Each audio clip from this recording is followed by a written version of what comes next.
তোমরা দিদি আবার নিতে আছে আপনার স্বার্থে যদি কেউ লড়াই করে থাকে তাহলে একমাত্র এনএসইউ।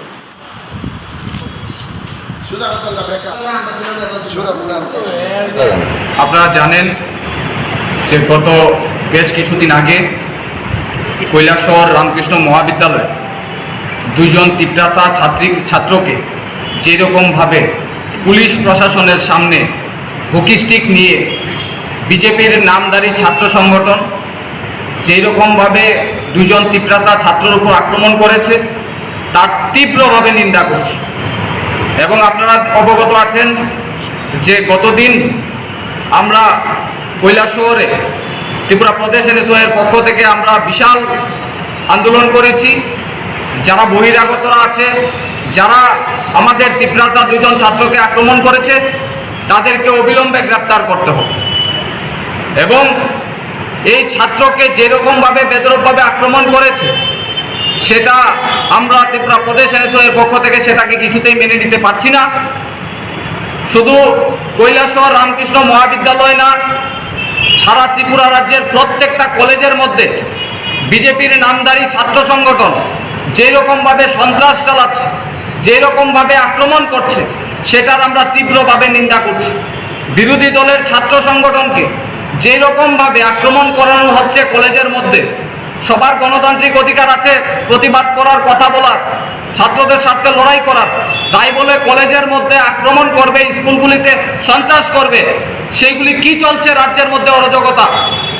আজকে মুখ্যমন্ত্রীর কোনো একটি বিষয়ে কোনো প্রতিক্রিয়া নেই, ছাত্রদের উপর যে এইভাবে আক্রমণ হচ্ছে কোনো প্রতিক্রিয়া নেই। আমরা নিন্দা জানাচ্ছি মুখ্যমন্ত্রীকে। সেম এই রাজ্যের মানিক শাহ যিনি আছেন মুখ্যমন্ত্রী হয়েছেন, ওনাকে আমরা সেম জানাচ্ছি। এগুলি কি চলছে আপনারা বলুন, আপনারা প্রিন্ট মিডিয়ারা, ইলেকট্রনিক মিডিয়ারা আছেন, এগুলি কেন হচ্ছে কলেজগুলিতে? আজকে 4.5 বছর হচ্ছে কিন্তু কলেজ নির্বাচন টোটালি বন্ধ। ভারতবর্ষের মধ্যে ত্রিপুরা নজিরবিহীন যে ছাত্র সংসদ নির্বাচন হচ্ছে না, ওরা নির্বাচন করতে ভয় পাচ্ছে। আমরা ইতিমধ্যে আমরা হাইকোর্টে আমরা মামলা করতে যাচ্ছি যে কলেজগুলিতে শান্তির পরিবেশ যেন বজায় থাকে এবং কলেজগুলিতে ছাত্র সংসদ যেন নির্বাচন হয়। চক্রান্ত করে, সন্ত্রাস করে বহিরাগতরা গিয়ে কলেজগুলিতে কাউন্সিল দখল করে রেখেছে।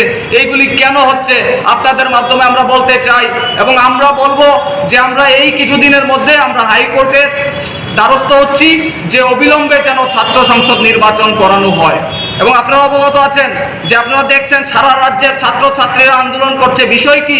স্কুলগুলিতে শিক্ষকের অভাব আছে, ছাত্ররা প্রতিবাদ করছে টায়ার জ্বালিয়ে। কেন? স্কুলগুলিতে কিরকম ভাবে ছাত্র আমাদের এনএসইউ নেতাদের উপর আক্রমণ করেছে। ওরা ভয় পাচ্ছে, এনএসইউকে ওরা ভয় পাচ্ছে। আজকে প্রতিবাদ করা যাবে না। এই হচ্ছে আমাদের এই বিষয় নিয়ে আজকে আমাদের একটা প্রেস কনফারেন্স। তার মধ্যে বলছি, আপনারা জানেন যে বিভিন্ন কলেজ, বিভিন্ন স্কুলগুলোতে ছাত্ররা সময় মতো মিড ডে মিল পাচ্ছে না। আজকে সারা ত্রিপুরায় যারা পলিটেকনিক আছে, যারা ডিগ্রি কলেজ আছে এবং বিভিন্ন ইউনিভার্সিটিগুলোতেও, ইকফা ইউনিভার্সিটি ছাত্রছাত্রীরা স্কলারশিপ পাচ্ছে না। আমরা আপনাদের মাধ্যমে বলে দিতে চাই যে প্রত্যেকটা অতি সত্বর যদি ছাত্রছাত্রীদের কথা চিন্তা না করে যদি স্কলারশিপ না দেওয়া হয়, আমরা কিন্তু রাজপথে আমরা কিন্তু আন্দোলন গড়ে তোলা হবে। ছাত্রছাত্রীদের যদি অবিলম্বে স্কলারশিপ না দেয় তাহলে কিন্তু আমরা ছেড়ে কথা বলবো না। কারণ আপনারা জানেন যে ছাত্রদের স্বার্থে একমাত্র এনএসইউ লড়াই করছে। ছাত্রদের স্বার্থে যদি কেউ লড়াই করে থাকে তাহলে একমাত্র এনএসইউ। ধন্যবাদ।